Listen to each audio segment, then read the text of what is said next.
Yeah, take it out this. So good morning and good evening in other parts of the world. And this is Elisha Pulivarti.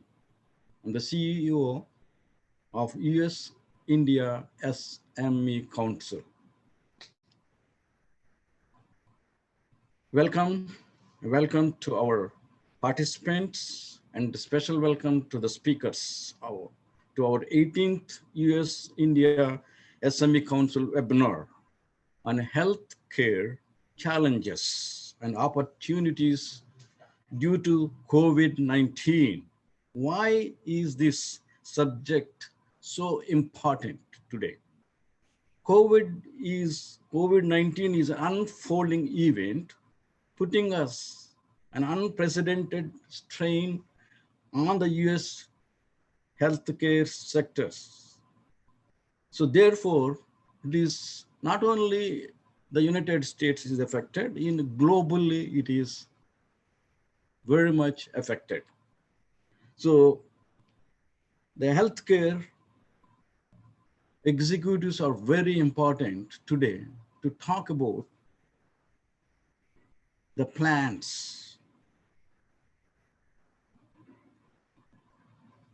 the healthcare system, how they were able to work with the patients and other aspects as the USA is ready to open the economic activities. So they were going to this, we have 4 executives, 2 from one of the largest healthcare system in not only in Maryland, even in other parts of the world, and 2 from the government sectors, one from the state government, the other one is from the federal government. So these executives will give us a valuable insight into the latest trends in healthcare and healthcare innovation and the future of healthcare. The speakers, Dr. Norville Coates, President and CEO of Holy Cross Health. Mr. Terry Ford, President and CEO, Adventist Healthcare. Mr. Venkat Koshanam, Chief Information Officer, Maryland Health Benefit Exchange. Mr. Jeevan Kotapalli, Senior Advisor, Center for Medicare and Medicare Aid Services. And of course, our friend, Dr. Rajan Natarajan, who is going to moderate this healthcare series. Before that, I would like to say a few words about what is this US India SME Council. It is a non-profit, a premier small and minority advocacy initiative. The next panelist and speaker is from government sector, as I said before, Mr. Venkat Koshanam, who is the Chief Information Officer of Maryland Health Benefit Exchange. Mr. Koshanam is an outstanding IT information technology leader with a passion for bringing transformation and consumer engagement into government and public services. He has achieved several national recognitions and awards for digital innovation and digital transformation and enterprise automation. He is a recipient of top 100 CIOs in the nation for 3 consecutive years, 2019, 2020, 21. It's amazing, which is one of his remarkable accomplishments. He has also received Baltimore Business Journal's 2020 Best in Tech Executive Award. In fact, he was a tech entrepreneur before becoming a public servant. He has 25 years of distinct experience as a senior executive, program manager, and a technologist, having wide experience in various functional domains such as healthcare, finance, manufacturing, supply chain, transportation, compliance, and government. Mr. Venkat Koshanam has led large-scale multi-million-dollar technology programs in public and the private sectors. As the CIO of Maryland Health Benefit Exchange, He is instrumental in establishing, developing, and leading an agile IT organization that rapidly implements cost-effective health exchange technology solutions to meet policy mandates, enhance consumer engagement, exceed in operations. Under Mr. Koshanam's leadership at MHBE, Maryland Health Benefit Exchange, continues to innovate, evolve, and extend its technology to provide best-in-class health exchange solutions, utilizing cloud infrastructure, open source technology, integrated web and mobile platform, data-driven operations, robotic process automation, and artificial intelligence solution. Well, he has achieved a lot. Now let us welcome Mr. Venkat Koshanam. Venkat, please. Thank you, Dr. Rajan. Good morning, everyone. I hope everyone can hear me. Being an IT guy, when I see a pop-up coming saying that my network bandwidth is low, that kind of put me in a nervous situation. So thanks, everyone. Thank you all for joining today on this beautiful day in Maryland, except for the cicadas swarming around us like crazy, forcing a different kind of lockdown upon us. Thank you, Elisha and team at the US India SME Council for organizing this very timely and very relevant discussion. And thank you, Dr. Rajan, for your kind introduction. You really set very high expectations there for me. So I don't know how I can follow through after Dr. Koot's presentation here. I'll try my best. First of all, thanks to our doctors, nurses, scientists, healthcare professionals, and all the frontline workers for their relentless work and sacrifices for us during this time. It's this incredibly impossible time. But I really thank all of those folks for making us every day better, actually, coming out of this crazy situation. When I think of the US India SME Council, I see two words, US and India. Both these countries impacted by and recovering from the pandemic in a different way. A world that is cautiously but surely reopening, and another world that is currently suffering through a second wave of infections and extending lockdowns. So when I think about it, besides certain fundamental disparities between these two nations, such as the healthcare infrastructure, population density, and economic necessity of the suffering population, the one thing that stands out is the policy formulation and the execution by government make fundamental impact on where we are headed and how we come out of this pandemic. In that light, I would like to talk about the vital role that the Maryland Health Benefit Exchange and its information technology function play in supporting Marylanders during this very difficult time. Rajan, I don't know if you would be presenting some slides. Yes. But I can. Yeah. Okay. Just to give a visual idea about us. Yeah, you can go to the next slide, please. Thank you so much. So just want to give a very brief intro. Maryland Health Benefit Exchange is an independent unit of government that operates the state's health insurance marketplace, providing a variety of insurance options for our consumers. As you can see, Medicaid, and I did see Dr. Koot briefly referring to extension, Medicaid extension, all that.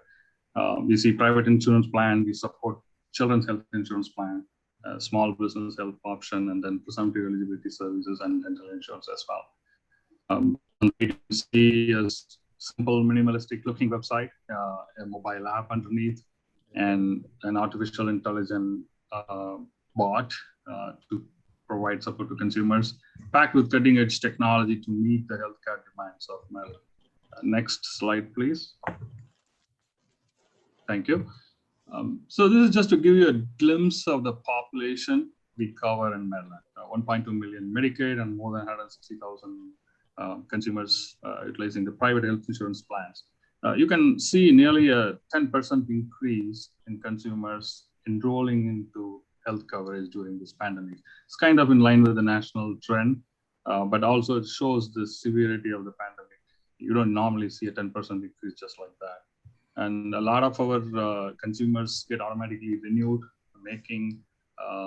removing the barrier for them to enroll into in health insurance option every year. So we try those things, and for Medicaid, we achieve almost nearly 60% of renewals. And for QHP, what we call as private health insurance plan, it's nearly 100%. Next slide, please. Thank you. Let's talk about technology. The mission and passion of information technology function at the exchange is to provide all of our consumers, stakeholders, and colleagues alike a reliable and engaging technology platform. Our expert service delivered rapidly and consistently with integrity and open communication. Our exchange platform consists of a consumer portal, the backbone of our exchange, utilized by more than 1.3 million Marylanders, and in the web and mobile app platforms. The worker portal, used by our call center team and interagency workers, supporting our consumers. There are 1,200 of them. And the marketing portal, assisting our marketing team to reach out to our consumers. And the chatbot Flora, an artificial intelligence-based bot solution for assisting our consumers. In addition, we have built an integrated CRM solution on the Salesforce platform for our call center team to help provide faster and efficient customer support. We also have an emerging platform for the small businesses to seek health coverage for their employees and families. As you can see, there are a lot of numbers here that shows the responsibility of the exchange in providing the support for our consumers in Maryland through its technology. Next slide, please. In order to provide all these services, we work very closely with several external partners, such as federal agencies, state organizations, insurance carriers, managed care organizations, etc. Imagine working with one government agency, and then imagine working with an agency that has to work with all these government agencies. It's sometimes an oxymoron. But we have very stringent and strict expectations, and we provide a very robust support to our consumers to make sure that consumers' experience is seamless in terms of seeking and getting the coverage that they need. Next slide, please. So coming to the important point here today, there are many challenges that organizations faced, still facing during the COVID-19 pandemic time. I'll approach these challenges from the technology point of view. So for the technology at the exchange, I would say I would categorize the challenges in these 4 categories in terms of operations, in terms of implementing policies, in terms of engaging with our consumers, in terms of modernizing our technology. Obviously, during the pandemic time, except for the healthcare professionals and frontline workers, majority of us were working remotely 100% of the time. And the exchange was one such organization. But regardless of where we worked, how we worked, still our requirement was to deliver excellence in operations so that our consumers can rely on a platform that their insurance, their life counts on down the line. And implementing policies rapidly. Imagine a government implementing a policy. How long does it take? It takes an enormous amount of time, bureaucracy, red tapes, and you had to cut through all of that.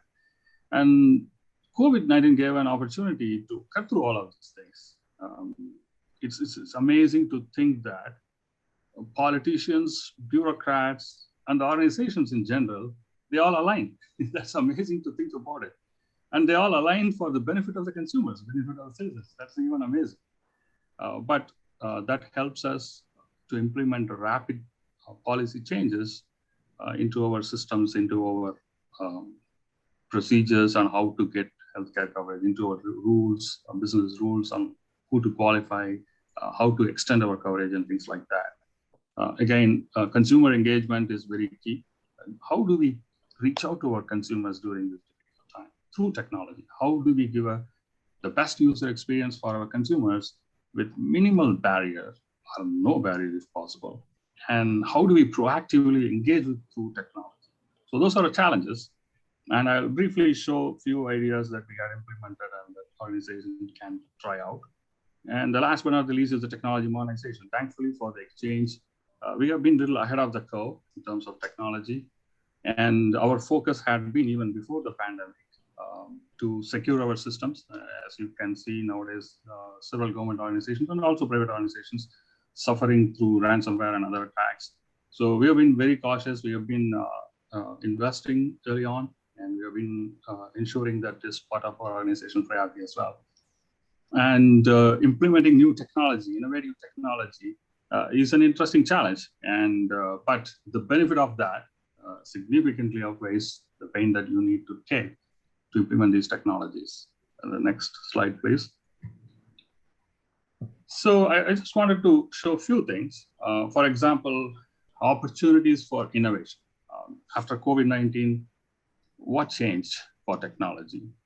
In our case, like I said, we were a little ahead of the curve. We have been implementing an AI-based chatbot to provide intuitive conversation with the consumer and route the traffic to the workers when they need to do, and then also eliminate a lot of manual interactions otherwise consumer would have to go through. In fact, our count of responses in the last year and a half is more than 700,000. So that many number of questions otherwise would have gone to the call center, clogging the call center big time during this pandemic. So thankfully, because of this technology, we were able to do a lot of simpler things through technology directly with the consumer. And things like optical character recognition, it really improvises the integrity of verifying a consumer as well as getting the consumer's data electronically into our system rather than forcing the consumer to do a lot of manual work. And we have been designing our site, what we call as a responsive design. The site can look and give a great look and feel across devices. That really helped our consumer when we realized that more than 65% of our consumer traffic is going through mobile devices nowadays. Next slide, please. So the next opportunity I want to talk about is in terms of policy response. Like I said, having politicians, bureaucrats, and the organization aligned for the benefit of the consumer, that happened magically, even though COVID virus did not disappear magically. For all these people aligned, and we could implement a special enrollment period within days when Governor Hogan announced that we should do it. And the result is more than 175,000 people got coverage during the pandemic. And when President Biden announced American Rescue Plan Act, we were one of the earliest agencies to provide subsidy to more than 80,000 consumers since the last few months.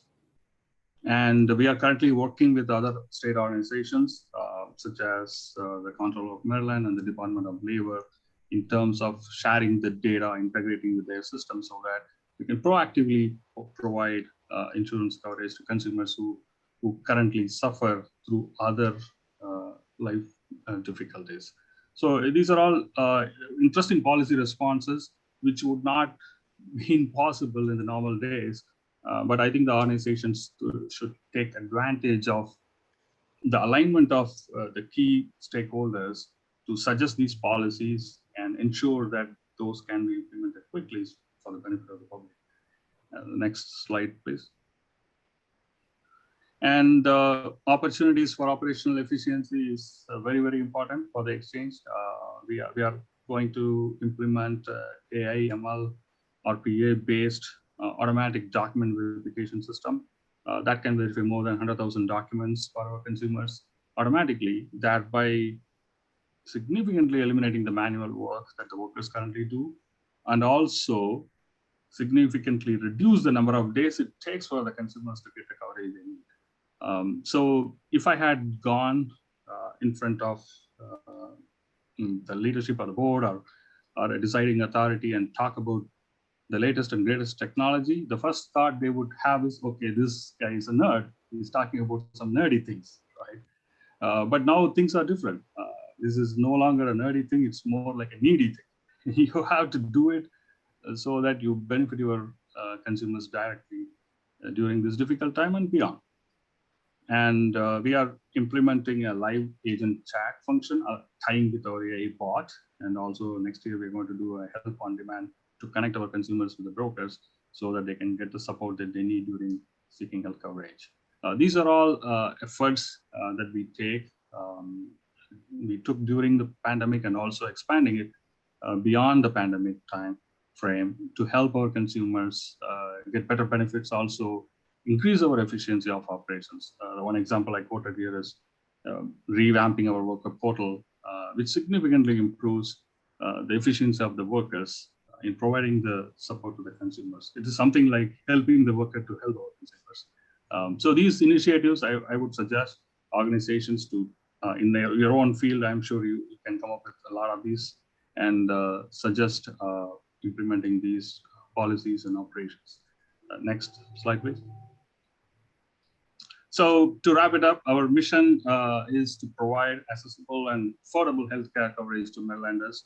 And we had been continuously doing this through our technology and other business functions before the pandemic and thankfully during the pandemic. And now we are looking to take advantage of all these initiatives and expand it beyond the pandemic. And from the technology organization, I can say that it is the responsibility of the technology leaders to take these new approaches to the business and win the stakeholders' approvals and implement these technologies. Technologies are no longer basic operational requirements. It transforms your organization. And I'm very passionate about transforming the government organization in a positive way. So I would suggest all of you in your functional areas, think about these ideas and wish you good luck. Thanks everyone for watching. Particularly your agency, I know I also strongly believe that you are strong believer of small business services. I understand that you have more than 50 or 60 small business vendor supporting the HICS, Health Information Exchange. This is amazing. It's not only amazing, it creates a lot of economic growth, this region, and the small business growth. After 60, 70 companies, how many companies are going to IPO, we don't know. But I'm saying that's great. I really admire your leadership.